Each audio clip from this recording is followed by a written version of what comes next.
जय श्री कृष्ण दोस्तों। आप सभी को धनतेरस की बहुत बहुत शुभकामनाएं। दोस्तों, हमारे हिंदुस्तान में महिलाओं की पहली पसंद है ज्वेलरी, और हम लोग सभी कोशिश करते हैं कि धनतेरस पर ज्वेलरी खरीदें, और इसकी हमें कैलकुलेशन भी नहीं आती।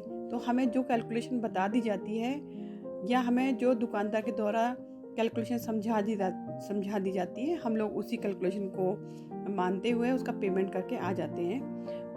अगर आप ज्वेलरी खरीदने जा रहे हैं तो कुछ बातों का विशेष ध्यान रखिए, जिसकी वजह से आपको 100% शुद्ध सोना प्राप्त होगा जो आप लेने जा रहे हो। कुछ चीज़ों का अगर ध्यान रखेंगे तो कभी भी सोने की खरीदारी में आप परेशान नहीं होंगे, क्योंकि इसको सीखना बहुत ज़रूरी है। अगर हम सीख लेते हैं तो फॉर एवर जब भी हम गोल्ड खरीदेंगे तो ये हमारे काम आने वाला है।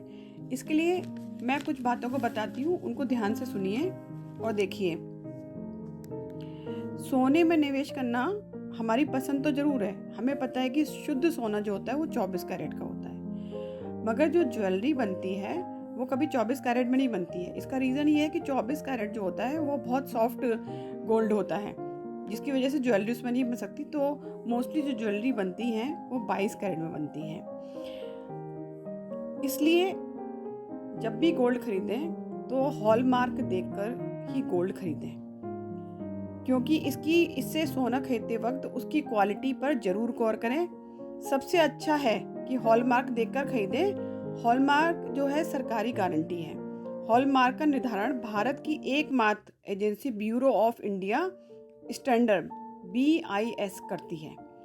हॉलमार्किंग योजना भारतीय मानक ब्यूरो अधिनियम के तहत संचालन नियम और विनियम का काम करती है।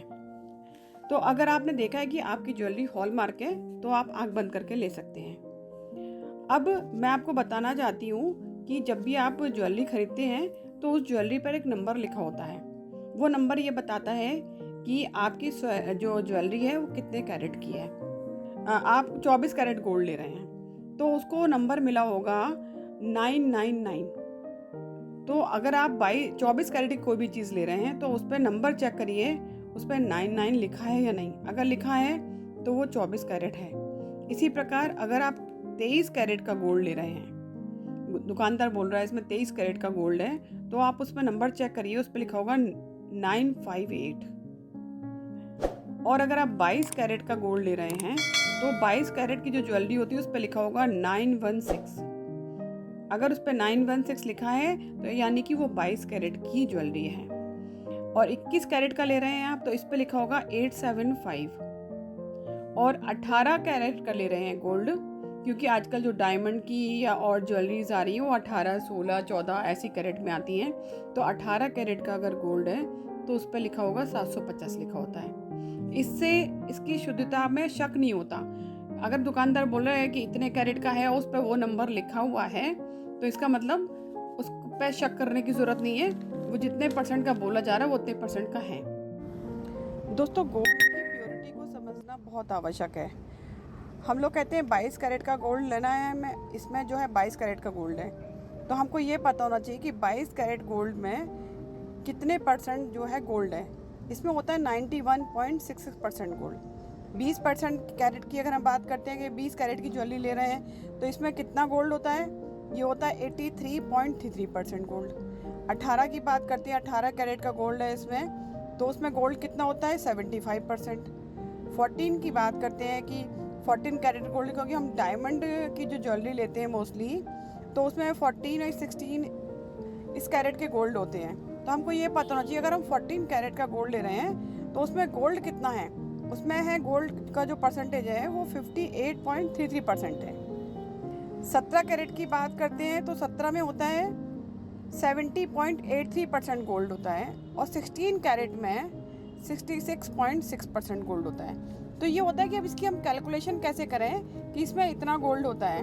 तो मैं आपको इसकी कैलकुलेशन करना सिखा रही हूँ कि अगर 22 कैरेट का गोल्ड है तो उसका हम कैसे निकालें कि इसमें 91.66% का गोल्ड है।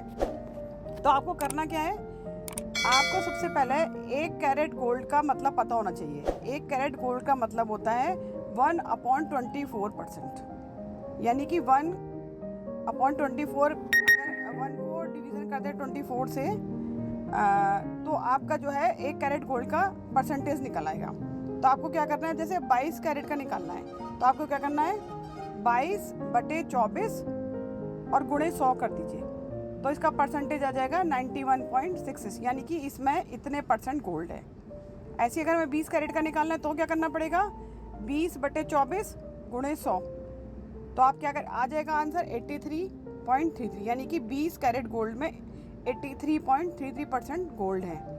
ऐसे 18 का निकालना होगा 18/24 गुणे 100, 14 का निकालना हो 14/24 गुणे 100, 17 कैरेट का निकालना है 17/24 गुणे 100, 16 का निकालना है तो 16 का 16/24 गुणे 100, तो क्या आ जाएगा 66.66।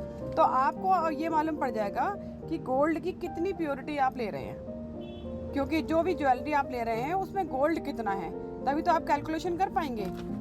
चलिए, ये तो रही एक बात कि हमें ये पता होना चाहिए कि हमारी ज्वेलरी में गोल्ड कितना है। अब गोल्ड का अगर हमें वैल्यू निकालनी पड़ जाए, ये हमें मालूम पड़ गया कितना गोल्ड है उसमें, अब हमें उसकी वैल्यू निकालनी है, तो कैसे निकालेंगे? चलिए अब ये भी सीखते हैं हम लोग। मान के चलिए कि 24 कैरेट गोल्ड का रेट जो है 52,000 है, यानी कि 52,000 है।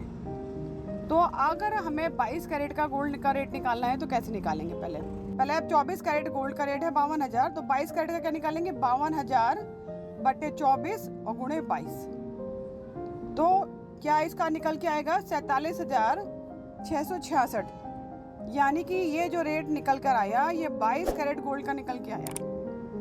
आपने जो ज्वेलरी ली है 52,000 के रेट से जो था रेट गोल्ड का, तो आपके 22 कैरेट का जो रेट लगेगा गोल्ड का वो लगेगा 47,666 का। अगर आपने ज्वेलरी ली है 24 कैरेट की तो आपको पता ही है 52,000 है, और 18 कैरेट की है आपने ली है तो भी क्या करना पड़ेगा 52,000 हमने रेट मान के चल रहे हैं आज के, तो 52,000/24 और गुणे 18, यानी कि 52,000 जो हमारा आज का रेट है उसको डिवीज़न करना है 24 से और मल्टीप्लाई जिसका निकालना है 18, 16, 17 मल्टीप्लाई उससे कर दीजिए। तो अगर हम 18 कैरेट का निकालते हैं तो 18 कैरेट का हमारा रेट आता है 39,000। तो आप देख रहे हैं जब आपको ये मालूम पड़ गया कि आपका जिस कैरेट का गोल्ड का रेट है तो आप कैलकुलेशन बड़े आसानी से कर सकते हैं। तो अगर आपको कोई भी शॉपकीपर आपको कैलकुलेशन समझाता है तो ये कैलकुलेशन आपको खुद भी आनी चाहिए, जिससे आप चीट नहीं होंगे। और इसके अलावा आपको और क्या देना होता है, इसके अलावा आपको बिल लेना है, तो बिल के संग आपको जीएसटी लगेगा, और जीएसटी के संग ये लोग जीएसटी के अलावा मेकिंग चार्जेस और लेते हैं, 2 दाम इसके लगते हैं। तो क्या निकल के आया, अगर हम सारी बात करते हैं ज्वेलरी लेते समय किन बातों को ध्यान रखना चाहिए? सबसे पहले ज्वेलरी हॉलमार्क होनी चाहिए, हॉलमार्क नंबर ज़रूर चेक करिए, क्योंकि अगर हॉलमार्क नंबर आपने चेक नहीं किया तो आपको पता ही नहीं चलेगा कि आपकी ज्वेलरी ओरिजिनल है कि या नहीं। अपने रेट की कैलकुलेशन खुद ही करिए, स्वतः करिए, और इंटरनेट से कुछ आइडिया लेके जाइए, रेट लेके जाइए कि आज के क्या रेट चल रहे हैं गोल्ड के, और शॉपकीपर से भी ज़रूर पूछिए कि आज के गोल्ड के रेट क्या चल रहे हैं और उसने किस दाम से आपको पैसे लगाए हैं। उसका बिल अवश्य लीजिए अपनी गोल्ड का, भले ही उसके लिए आपको जीएसटी देना पड़ता है। अपनी मेकिंग ज़रूर चेक करिए कि जो शॉपकीपर है उसने उसमें कितनी मेकिंग लगाई है, और इन सबको कैलकुलेशन करने के बाद ही उसका पेमेंट करिए, सुरक्षित पेमेंट करिए, कहीं कोई दिक्कत नहीं है, क्योंकि सोने में निवेश एक अच्छा निवेश है। आप सभी को धनतेरस की बहुत बहुत सारी शुभकामनाएं। जय श्री कृष्ण।